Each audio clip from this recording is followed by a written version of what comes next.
कधीच नाही चुकणार तुमचे फेवरेट टीव्ही शोज झी5 सोबत, तेही एकदम फ्री। वहिनी, मला आत्ता कळलं काय घडलं ते। तुम्ही ठीक आहात ना? मी ठीक आहे।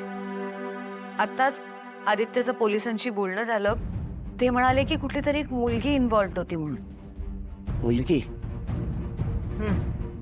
ठीक आहे, मी पण पोलिसांना फोन करून विचारतो काय ते। हो, लाऊडस्पीकर ठेव, स्पीकरवर ठेव।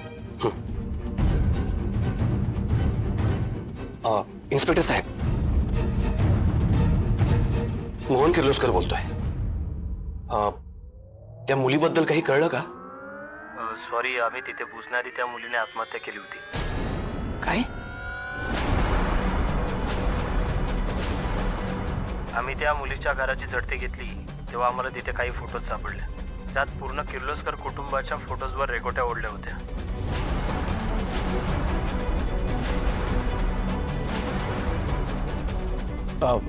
इन्स्पेक्टर साहेब, तपासात तुम्हाला त्या मुलीचं नाव कळलं का? नाही, त्या मुलीचं नाव अजून कळलं नाही। तोच पुरावा हाती लागल्यास आम्ही तुम्हाला माहिती देऊ। तुम्हाला जसं काही कळेल ना, प्लीज मला अपडेट करत राहा।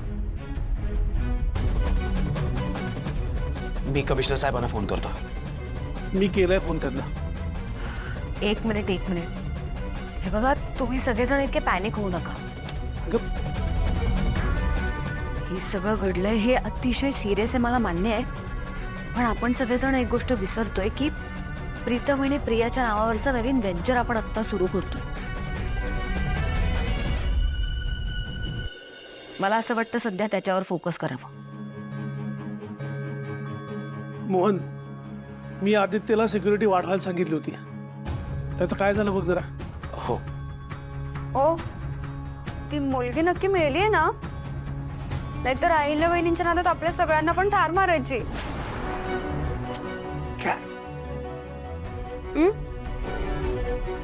तू ना तुझं तोंड बंद ठेव, नाहीतर मी मारेन तुला।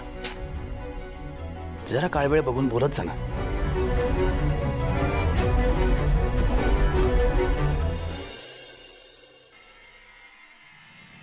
काय गे पारू, तू स्वतःला फार शहाणी समजतेस ना? तुला सगळ्यातलं सगळं कळतं कसं? फार पुढे पुढे करायची सवय लागली आहे ना तुला? दामिनी मॅडम, मला माझ्या किर्लोस्कर कुटुंबाची लई काळजी वाटते। ह्या घरावर कोणी वाईट नजर जरी टाकली ना, तरी पडदेशी कळतं मला। आणि कसं आहे ना, आपल्या माणसांवर आपली माया असली ना की समध्या गोष्टी सोप्या होतात, मग कुणीच त्यांचं वाईट करू शकत नाही। बघू काय गो, दिवसभर या तोंडाने गोड गोड बोलत असते, तुझ्या तोंडाला मुंग्या नाही लागत? तुला भीती नाही का ग वाटली? ती गोळी जी मकरंद बहिणींना मारणार होता, ती जर तुला लागली असती तर? काय सांगू तुला, मला इतकी काळजी वाटत होती वहिनींची। पारू, तू होती ना म्हणूनच वहिनी वाचल्या ग। Thank you so much. तुला माहितीये, मी वहिनींसाठी जीव सुद्धा देऊ शकते। आज जी गोळी तुला लागणार होती ना, ती मी अशी माझ्यावर घेतली असती, माहितीये तुला? वहिनी, कधी आलात तुम्ही? पारू, तुझा आजच्या दिवस आराम कर। अगं, दामिनी माझ्यासाठी जीव सुद्धा देऊ शकते। हो, तरी भाजी काय आहे? म्हणजे भाजी दामिनी बनवेल ना? वहिनी, मी नाही नको देवी आई, मी बनवते ना। पारू, हा माझा आदेश आहे, घरी जा आणि आराम कर। अगं, भाजीच काय, दामिनी माझ्यासाठी अख्खं जेवण सुद्धा बनवेल। देवी आई पण पारू नाही।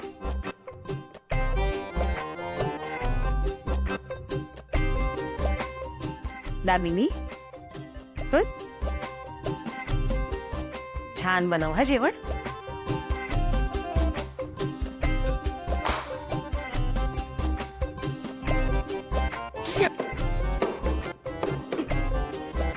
बघितलं, काहीतरी करायला गेले ना असं सगळं अंगाशी येतं माझ्या.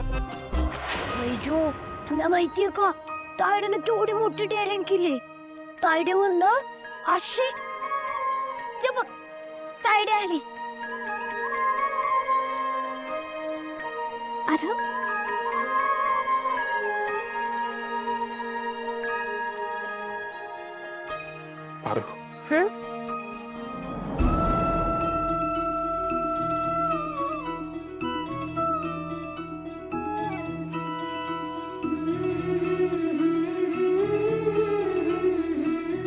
कशी आहेस तू? बा, मी एकदम ठीक आहे. एवढं मोठं धाडस केलंस. हे धाडस करताना या म्हाताऱ्या बापाचा अजिबात डोक्यात विचार आला नाही का तुझ्या? माझं सोड, तुझ्या धाकल्या भावाचा पण विचार नाही आला का? तरी बरं आदित्य बाबा येळेवर आले तिथं, नाहीतर आजचा दिवस कसा बघितला असता याचा विचार सुद्धा नाही करता येत. अरे बा, तू नको ना काळजी करू. किती विचार करतोयस तू. हे बघ, तुझ्या पारूला काय बी नाही होणार. असं कसं नाही होणार? आरती मामा, असं प्रेमाने नाही, सगळं कान उपटून सांगा तिला.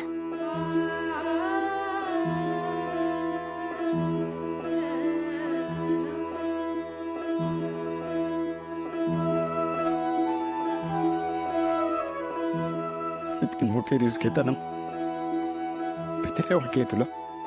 कसली भीती? माझ्या देवी आईंच्या जीवाचा प्रश्न होता. यो जीव त्यांच्या कामी आला नसता तर उपयोगच काय ना या जीवाचा. आदित्य सर, माझ्या सोबत फक्त माझा बा न गणी आहे,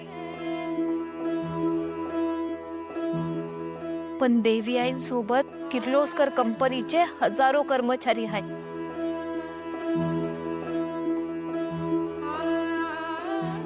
थँक्यू. तुझ्यामुळे आमच्या घरावर येणारं खूप मोठं संकट टळलं. त्याचा जीव वाचला. मारू, थँक्यू. Thank you very.